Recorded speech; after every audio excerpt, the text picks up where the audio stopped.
ఓం శుక్లాంబరధరం విష్ణుం శశివర్ణం చతుర్భుజం ప్రసన్నవదనం ధ్యాయే సర్వవిఘ్నోపశాంతయే. ఓం శ్రీకృష్ణ పరబ్రహ్మణే నమః. శ్రీమద్భగవద్గీత అధ అష్టాదశోధ్యాయః మోక్షసన్యాసయోగः. 66వ శ్లోకం.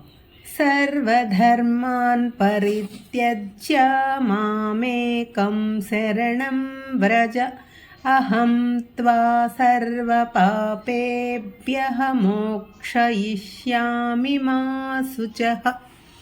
సర్వధర్మాలను వదిలిపెట్టి నన్ను అంటే పరమాత్మను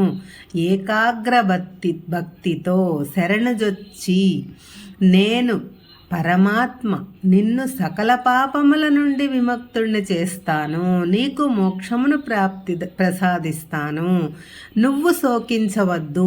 ఈ శ్లోకంలో జ్ఞానం అనే పదం వాడకుండా జ్ఞానయోగం గురించి బోధించాడు పరమాత్మ. 2వ అధ్యాయము 11వ శ్లోకంలో కృష్ణుడు గీతాబోధ మొదలుపెట్టాడు. ఆ శ్లోకంలో ఆఖరి పదం నాను శోచంతి అంటే శోకము చెందకు. 18 అధ్యాయము 66వ శ్లోకంతో గీత పూర్తయింది. అందులో ఆఖరి పదం మా శుచః శోకించకు అని అర్థం. అంటే మానవులు సహజ లక్షణం సుఖంగా ఉండటం. మానవులందరూ శివస్వరూపులు. శివ అంటే ఆనందం. మనమందరం ఆనంద స్వరూపులం. శోకం మన లక్షణం కాదు, మనం అనవసరంగా శోకమును తెచ్చి పెట్టుకున్నాం అని భావన. ధర్మంగా న్యాయంగా మానవ ప్రయత్నం చేస్తూ మిగిలిన భారం అంతా భగవంతుని మీద వేసి మనం సుఖంగా ఉండాలి, ప్రశాంతంగా ఉండాలి, మనసులో కల్మషం ఉండకూడదు అని గీతా సారం. పల్లెటూళ్ళల్లో ఏం చదువుకొని వాళ్ళు పామరులు కూడా దేవుడి మీద భారం వేసి నిశ్చింతగా ఉంటే అంతా ఆయనే చూసుకుంటాడు అనటం, స్వామి అంతా నీదే భారం నాదేం లేదు అనటం మనం వింటుంటాం. గీతాసారం అంతా ఏమి చదువుకోని ఆ పామరులు 2 ముక్కల్లో చెబుతుంటే ఆశ్చర్యం వేస్తుంది. గీతలో ఈ శ్లోకంలో పై శ్లోకం అత్యంత ప్రాధాన్యమైంది. ఈ 2 శ్లోకాలు అర్థమైతే గీత మొత్తం అర్థమైనట్టే. ఈ శ్లోకంలో మొదటి 2 పదాలు సరిగా అర్థం చేసుకోకపోతే విపరీత అర్థాలు గోచరిస్తాయి. నీవు ఏ పని చేయకు, నీ ధర్మాలు అన్నీ వదిలిపెట్టు, నా దగ్గర కూర్చుని పూజించు, భజన చెయ్యి, నీకు మోక్షం ఇస్తాను అని పై అర్థం.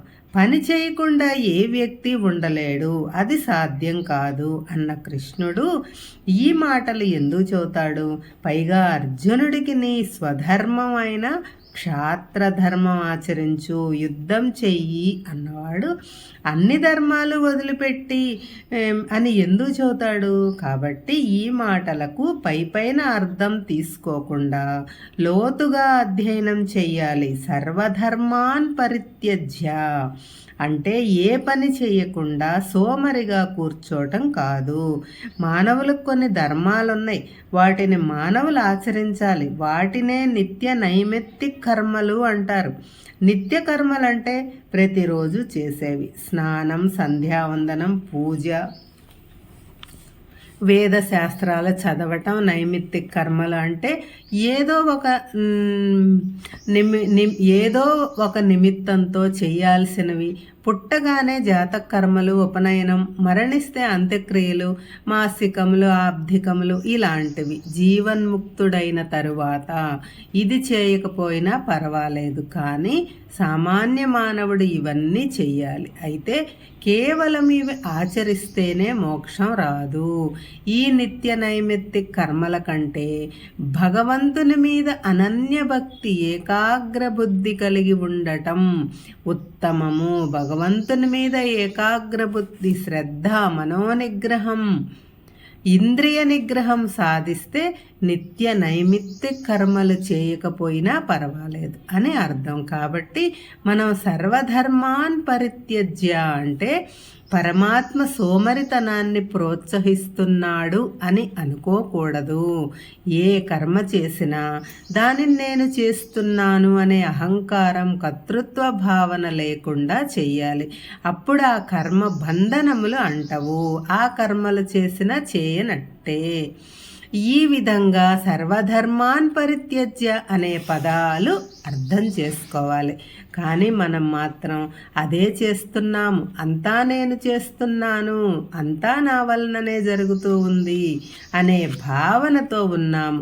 గుడికి పోయి టెంకాయ కొట్టి అరటిపళ్ళు పెట్టి దేవుణ్ణి అంతులేని వరాలు కోరుకుంటాం. నారిపోసిన వాడు నీరు పోయకుండా పోతాడా అనే శుష్క వేదాంతాన్ని పట్టుకొని వేలాడుతున్నాం. కర్తవ్య కర్మలను మరచిపోతున్నాము. అదే మన అజ్ఞానం. గజేంద్రుడు కూడా తాను మొసలితో పోరాడి అలసిపోయి తన కర్తవ్యంను నెరవేర్చి అప్పుడు నీవే తప్ప నితఃపరం బెరుగా అంటూ పరమాత్మకు శరణాగతుడయ్యాడు. అంతేకాని ముసలి తన కాలు పట్టుకోగానే దేవుడా నన్ను రక్షించు అని మొరుపెట్టుకోలేదు. విద్యార్థులు కూడా సంవత్సరం అంతా చదవకుండా అడ్డమైన తిరుగుళ్ళు తిరిగి పరీక్షలు నెల రోజులు ఉండగా పుస్తకాలు ముందేసుకొని కూర్చోవటం, ఆలయాల చుట్టూ తిరగటం కర్తవ్య నిష్ఠ అనిపించుకోదు. సంవత్సరం అంతా క్రమం తప్పకుండా స్కూలుకు పోయి మాస్టారు చెప్పిన పాఠాలు శ్రద్ధగా విని రాత్రి వాటిని మన్నం చేసుకుంటే, పరీక్షలో సమయంలో భగవంతుని మీద మనసు లగ్నం చేస్తే, పరీక్షలు రాస్తే పరమాత్మ కూడా అతనికి సాయం చేస్తాడు. చదివినవి గుర్తుకొస్తాయి, చక్కని ఫలితాలు వస్తాయి. కాబట్టి మనం కూడా ముందు మన కర్తవ్యమును శ్రద్ధతో నిష్ఠతో నెరవేర్చాలి. ఫలితం భగవంతునికి వదిలిపెట్టి నిశ్చితంగా ఉండాలి. సర్వధర్మాన్ పరిత్యజ్య అంటే మరొక అర్థం కూడా చెప్పుకోవచ్చు. మనకు 2 మార్గాలు ఉన్నాయని చెప్పుకున్నాం కదా. ఒకటి ప్రవృత్తి మార్గం, 2 నివృత్తి మార్గం. సర్వధర్మములు అంటే ప్రవృత్తి మార్గములో లభించేవి. ప్రాపంచిక విషయములు, విషయవాంఛలు, బంధుమిత్రులు, ఆస్తి, ధనము, బంధనములు ఇవన్నీ వదలాలి. ఊరికే వదిలితే సరిపోదు, పరమాత్మను శరణు వేడాలి. నీవే తప్ప నితఃపరం బెరుగ అనే స్థాయికి చేరుకోవాలి. అప్పుడు మనం ఏం చేసినా ఆ పాపం మనకంటదు. అంటే ఆకృత్యములు చేయమని కాదు, ఆ స్థాయికి చేరుకున్నవాడు దుర్మార్గముల ఆకృత్యములు చెయ్యనే చెయ్యడు. పరమాత్మను పట్టుకున్నవాడికి చిన్న చిన్న ధర్మాలు, పూజలు, వ్రతాలు చేసి ప్రయోజనం లేదు. గంగానది పక్కన ఉన్న వాడికి బావి నీళ్లతో పని లేదు. అందుకే సన్యాసులు ఏమీ చెయ్యరు, కేవలం పరమాత్మను మనసులో నిలుపుకొని ధ్యానిస్తారు. కానీ మనం సన్యాసులం కాదు కదా, సంసారంలో ఉన్నాం కాబట్టి మనం కర్మలు చెయ్యాలి, తప్పదు. కర్మలు చేయకుండా ఒక్క క్షణం కూడా ఉండలేము అని ఇదివరకే చెప్పబడింది. ఆ కారణం చేత ఇక్కడ సర్వధర్మాన్ పరిత్యజ్య అంటే సర్వధర్మాలను ఆచరిస్తూనే వాటిని నేను చెయ్యటం లేదు, అన్నీ ప్రకృతి సిద్ధంగా జరుగుతున్నాయి, నేను కేవలం సాక్షిగా చూస్తున్నాను అనే భావన అలవరుచుకోవాలి. నేను చేస్తున్నాను అనే కర్తృత్వ భావన వదిలిపెట్టాలి. ఎందుకంటే ఆత్మ వేరు, శరీరం వేరు. మనసు, బుద్ధి, అహంకారాలు, శరీరము ఇవే పనులు చేసేవి. గుణేషు వర్తంతే అని ఇదివరకే చెప్పారు. అంటే మనలో ఉన్న సత్వరజస్తమో గుణాలను బయట ప్రకృతిలో ఉన్న రజస్తమో గుణాలతో చేరి ప్రవర్తిస్తున్నాయి. దాని వలన కర్మలు జరుగుతున్నాయి. ఉదాహరణకు సత్వగుణం కలిగిన అందమైన వస్తువును కూడా, పువ్వును కానీ చూసి మనలో ఉన్న సత్వగుణం దానిని చూడమని, దాని దగ్గరకు వెళ్ళమని సూచిస్తుంది. అప్పుడు మనం దాని దగ్గరకు వెళ్తాం. కానీ రజోగుణము, తమోగుణం కలిగిన పామును, పులిని చూసి మనలో ఉన్న రజస్తమో గుణములను దాని చంపు లేకపోతే పరిగెత్తు అని సూచిస్తాయి. వెంటనే మనం ధైర్యం ఉంటే కత్తో కర్రో తీసుకుంటాం, లేకపోతే పరుగు లంకించుకుంటాం. ఇవన్నీ ఆత్మ కేవలం సాక్షి మాదిరి చూస్తూ ఉంటుంది. కాబట్టి మనం స్వధర్మనిష్ట కలిగి ఉండాలి. కర్మలు చెయ్యాలి, కానీ అవన్నీ మనలో ఉన్న గుణముల ప్రభావంతో ప్రకృతి సిద్ధంగా జరుగుతున్నాయి. కానీ వాటిని నేనే చేస్తున్నాను అని అనుకోకూడదు. నేను వేరు, శరీరం వేరు అనే జ్ఞానాన్ని కలిగి ఉండాలి. ఈ విషయాలు తెలుసుకోవాలంటే ఆత్మజ్ఞానం కలిగి ఉండాలి అనే అర్థాన్ని ఈ సర్వధర్మాన్ పరిత్యజ్య అనే పదాలు స్ఫురింపజేస్తున్నాయి. మామేకం అంటే పరమాత్మను ఒక్కడినే శరణు వేడాలి, అనన్య భక్తి కలిగి ఉండాలి. మనసు చంచలం కాకూడదు. చెట్టుకు మొదట్లో నీరు పోస్తే చిటారు కొమ్మకు కూడా చేరినట్టు పరమాత్మను ఏకాగ్ర బుద్ధితో పూజించి ధ్యానిస్తే అన్ని దేవతలను పూజించినట్టే, అన్ని ధర్మములు ఆచరించినట్టే, అన్ని కర్మలు చేసినట్టే.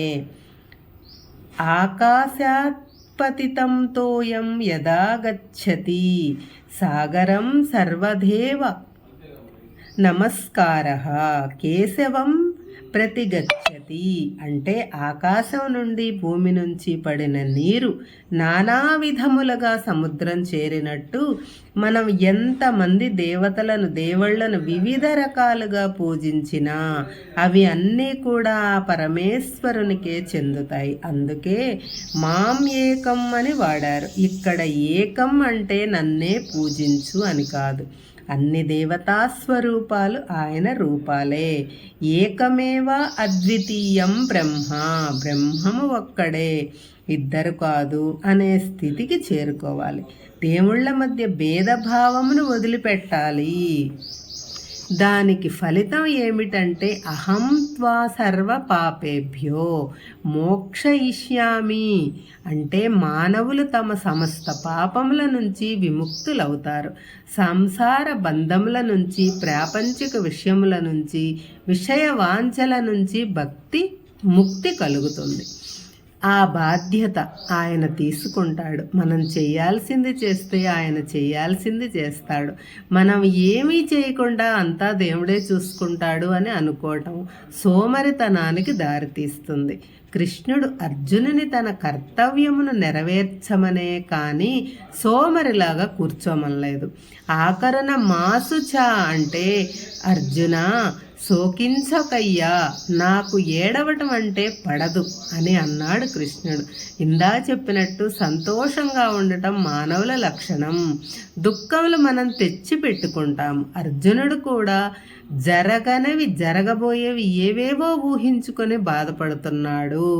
అవి వదిలిపెట్టు, భారం నా మీద వేసి యుద్ధం చెయ్యి, నీ ధర్మం నెరవేర్చు, నీకు ఏ పాపము అంటదు అని బోధించాడు కృష్ణుడు. హరే కృష్ణ.